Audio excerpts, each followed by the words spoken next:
Hi friends, welcome to my channel. আজকে যেটা আপনাদের সঙ্গে আমার শেয়ার করার আছে সেটা হচ্ছে এই রাস পূর্ণিমার কীর্তনের বিষয়ে। যেমন কি আমি কালী পুজোর ব্লগে বলেছিলাম যে আমাদের এখানে রাস পূর্ণিমার কীর্তন আছে, সেটাও আমি দেখানোর চেষ্টা করব। আর আপনাদের কাছে সেটাই আজ শেয়ার করি যে আমাদের এখানে উনারই বিষয়ে একটু আপনাদের জানাই। উনি একটা সাধু বাবা ছিলেন আমাদের বাড়িতে, মানে আমাদের গ্রামে এসেছিলেন অনেক দিন, বহু বছর হয়ে গেল আসা। মনে করুন ওনার দেহ রাখাটাও হয়ে গেল অনেক দিন, হয়তো তিরিশ তিরিশ কি বেশি 35 বছর মতন হবে। তো যাই হোক, উনি এসেছিলেন। তো এখানে আমাদের নদী ধারে খোলামেলা জায়গা ছিল অনেকটা বড়, সেখানে উনি একটা বাড়ি ঘর বানিয়ে কুটিয়ার মতন ওখানেই থাকতেন। আগে বোধহয় উনি মা কালীর সাধক ছিলেন, কিন্তু পরে গিয়ে সন্ন্যাস নিয়ে নিয়েছিলেন। তা উনি এখানে আসার পরই আমাদের গ্রামে পুজোটাও, মা দুর্গার পুজোটাও স্থাপনা করেছিলেন, প্লাস করেছিলেন। আর তারপরে যাই হোক, এখানে বালক ভোজন এটা ওটা করানো উনি করতেন। তো ওনার যে রাস পূর্ণিমা যেটা হচ্ছে সেটা ওনার হচ্ছে সেদিনই উনি দেহ রেখেছিলেন। তা তাই ওই ওই ইয়েতে পুণ্যতিথিটা পালন করা হচ্ছে। আর এই রাস পূর্ণিমার 3 দিন 24 প্রহরের কীর্তন হয় আমাদের এখানে। তো বাইরে বাইরে থেকে দলগুলো আনানো হয়। অনেক পুজো পাশা, মানে ভালোই লাগে। 4 দিন 5 দিন খুব বাবার ওখানে আশ্রম হয়, আশ্রমে যাই হোক জমজমাটি কীর্তন টীর্তন হয়, ভালোই লাগে। তারপরে পূর্ণিমার লাস্ট দিনে পূর্ণিমাটা হয়ে যায়, রাত দিন শেষ হয়ে গেল, কীর্তন মানে রাত্রের দিনে রাস হয়। সাধু বাবা যখন এসেছিলেন তখন তো একটা পুয়ালের ছনি দিয়ে, মানে পুয়ালের বলতে গেলে একটা মাটির ঘর করে উনি থাকতেন।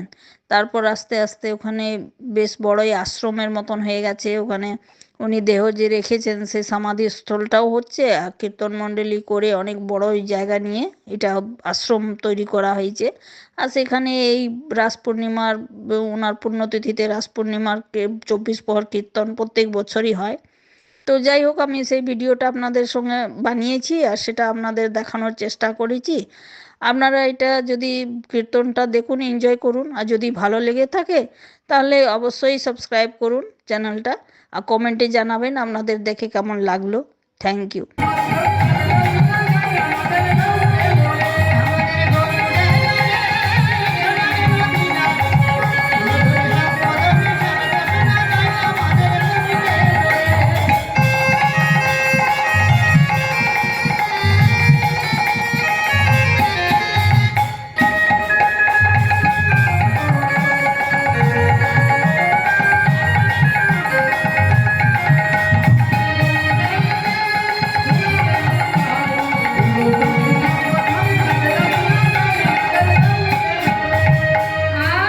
ওই দেখো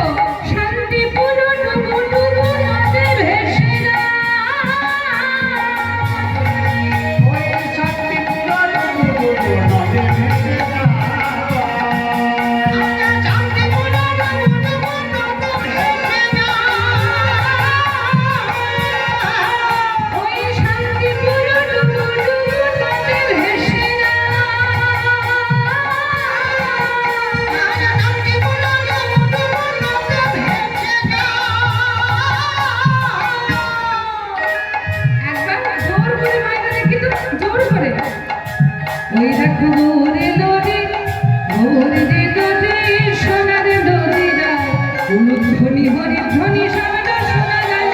মোরে নদী যায়, মনে মনে হারি যায়, বলি আমার মনে নিতাই, চাঁদের বলি হারি যায়, আমার মনে নিতাই, চাঁদের মনে হারি যায়, আমার আমার নিতাই, চাঁদের মনে হারি যায়, আমার মনে নিতাই, চাঁদের মনে হারি যায়, বলি আমার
হতো, আর সেই হাটে কি কি বিক্রি হতো জানো?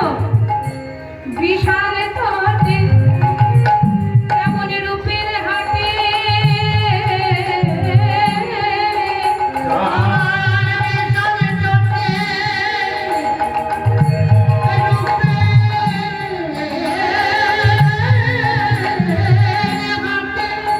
আমার বিখ্যাত নীলকান্ত মনি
চারুচন্দ্রা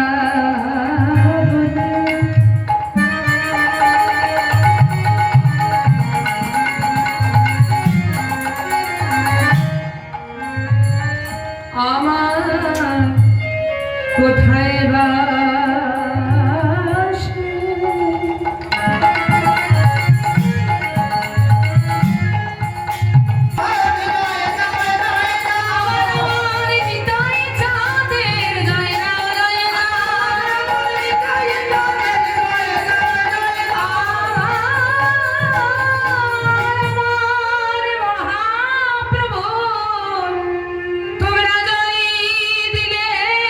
জয়ী হবে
উপস্থিত সকল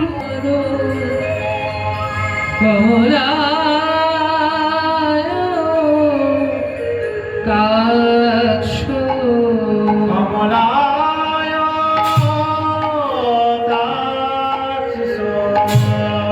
বিশ্বম্ভর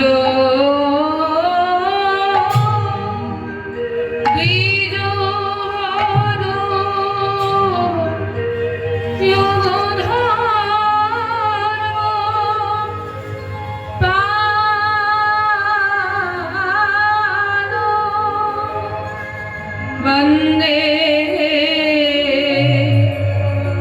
জগন প্রিয় করো করুণা অবতার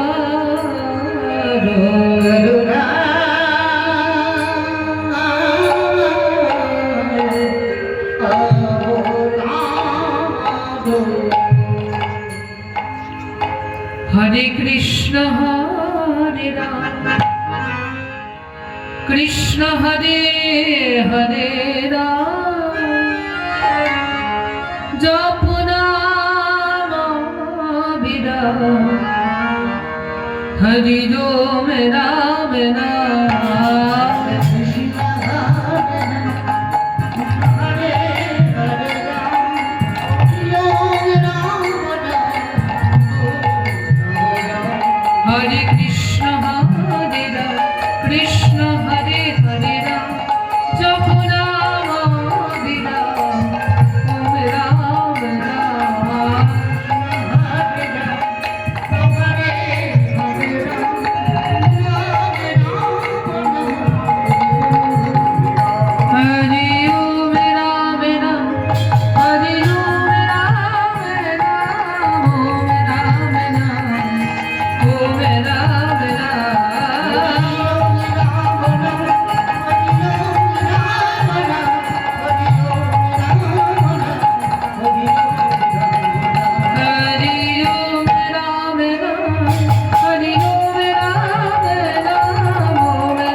প্রাণারা গৌর গদাধরের প্রাণ ওম রাম রাম নিত্যানন্দে রাম গৌর গদাধরে প্রাণ হরি ওম রাম রাম হরি ওম রাম রাম জয় নিত্যানন্দ রাম আমার গৌর প্রাণারা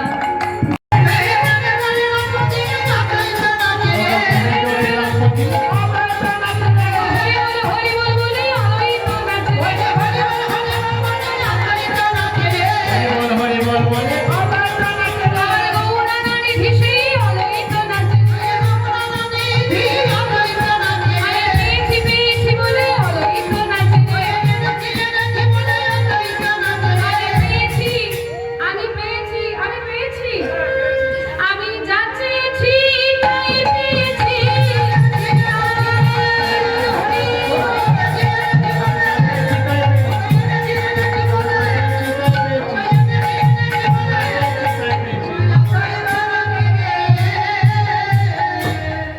অদ্বৈত প্রভুর আনন্দের সীমা নেই বলে আমার আজকে মনের ইচ্ছা সব পূর্ণ হয়ে গেছে আমি যা চেয়েছিলাম তাই পেয়েছি বলে কি চেয়েছিলেন গো অদ্বৈত প্রভু এই অদ্বৈত প্রভু হচ্ছেন আমার দেবাদিদেব মহাদেব যে দেবাদিদেব মহাদেব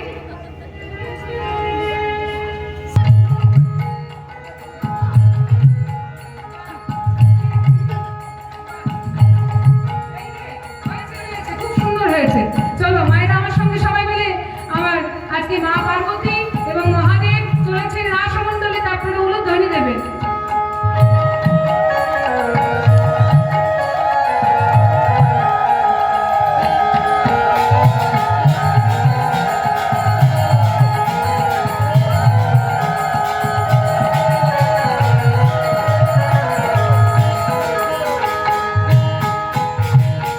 তো মা পার্বতী এবং রাসমণ্ডলীতে যেই না মহাদেব প্রবেশ করেছে অমনি সমস্ত বাদ্যযন্ত্র